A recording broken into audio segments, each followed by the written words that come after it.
साल 1520 कर्नाटक की धरती। कृष्णा नदी के किनारे आमने सामने खड़े थे दो विशाल साम्राज्य। एक तरफ श्री कृष्णदेवराय विजयनगर का महान सम्राट और दूसरी ओर इस्माइल आदिल शाह बीजापुर का सुल्तान। दोनों को यह पता था कि यह सिर्फ किले जीतने का युद्ध नहीं बल्कि यह पूरे दक्कन की किस्मत तय करने वाली भिड़ंत थी। मई 1520 में युद्ध ने अचानक मोड़ लिया।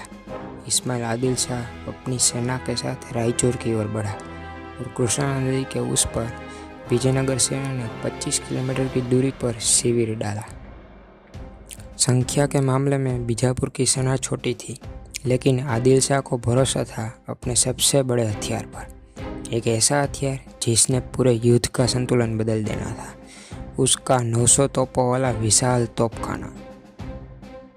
आदिल शाह की योजना बड़ी चतुर थी।